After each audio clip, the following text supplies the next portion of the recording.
Yeah, and our special guest today is uh, a PhD in software engineering. Is a fellow friend from ITA in Brazil, Aeronautics Institute of Technology, and one of my first mentors in my career, Eduardo Guerra. Hey Thank man, you how very are you? much. Yeah, fine. It's a big pleasure to be here today, talking about what I do and what I love to do. And yeah, so in the end, maybe you will see that's not so different. Maybe the we talk about the same things, coding and all this stuff. It's also all part of our routine. And I'm really glad to get this invitation. And thank you also for adjusting the time zone so I could participate. Yeah, about the time zone. Where are you? I'm in Italy right now. I live in right now. I'm in Bolzano. I live in the city of Trento. It's more in the north of Italy. So this region don't speak only Italian but also German. Yeah. So yeah, and I work here in the Free University of in Bolzano. That's That's amazing. awesome. And then And he go on, Pedro. Go on. yeah, please. Hi, Eduardo. Hi, everyone watching us. And I would like to ask you, Eduardo, have you started your career as a researcher here in Brazil, from what I got from what Pedro mentioned? And did these research um, take you to Italy? How that happened, and how did you enter in the researcher field? Because that's a very unknown career path for most of the engineers in the market. Okay, so I let's say it was never like a long-term plan to become a researcher. I I graduate, so I start working with Pedro. We were in the Brazilian Air Force. We worked with software development. Um, During this period, we literally worked below the school we studied, so it was kind of close and easy to do the master. By this time, I remember it was like 2002, so like it was like the it was the time that the agile movement was starting. So my master thesis went in the direction of a refactoring of test code. You see that we don't speak so much different languages, so it's kind of something that you do. So I did my initial research on this, but let's say when I finished my master, I didn't immediately think about doing the PhD. But then, okay, also inside the Air Force, I have this opportunity to do full time, this time PhD.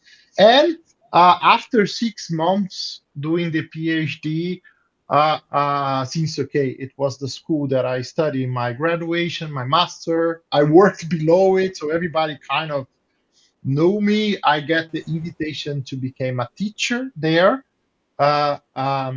And then that's, I think, when I fall in love with doing research, because in my PhD, I also have the opportunity to work with framework development, more specifically, the frameworks that use metadata, the frameworks with that use annotation, which was like 2007 when I started. Yeah. So it was like when this kind of framework was appearing. So I think also the topic kind of threw me also in the PhD. And then uh, uh, this is experience of doing research, supervising students, teaching. I thought, okay, this is what I want to do. Then I a bit after, so I keep in the same place after I finish my PhD, also as a teacher for 2 more years. Then I enter in a public organization in Brazil in a researcher position. It was the institute that do like space research in Brazil, but I worked with software engineering, because you can imagine that there are many software projects in places like this. I stayed there for 7 years, also working on master, on a PhD there. And then there was this opportunity to come to Italy. Initially, I wanted, the idea was to come for 3 years as a temporary, let's say, uh, um, experience out of Brazil, but also then I adapted here, also my Mhm. family, and then we decided to stay. Absolutely. There are different words, and for someone that took so long in this career, because to become a PhD and a researcher and a teacher, it takes time. It's a deep learning and teaching from what I could see if you explained in your career.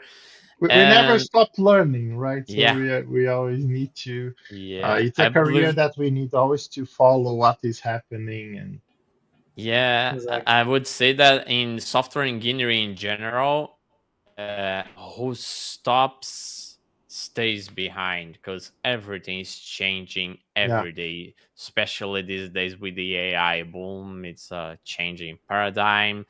And I believe that in research is the same. And But congratulations. let me know that in this matter we can kind of have some advantage, which Mhm. is the fact that you're saying, okay, you cannot stop, otherwise you stay behind. But sometimes depend on the company, also the project you are working, and in many cases you need to work with some outdated technologies and Yes. maybe not exactly with what you wanted to work. And in research, of course, I was fortunate that my supervisor kind of trust me to choose my own topic, but it's not always Mhm. like this. But I have the fortune, and when we get at some point in our research career, we do have some freedom to choose the research topic. So we are always on what is the most recent stuff, which I know that for some professionals, it's not always the case, because sometimes you get stuck in some project that deal with some or let's say, or maybe it's not because it's old technology, but maybe because something that you find interesting and want to work don't fit in that project or in that part that you are working with. So here we do have a bit more freedom to explore the new stuff, even the stuff that is not even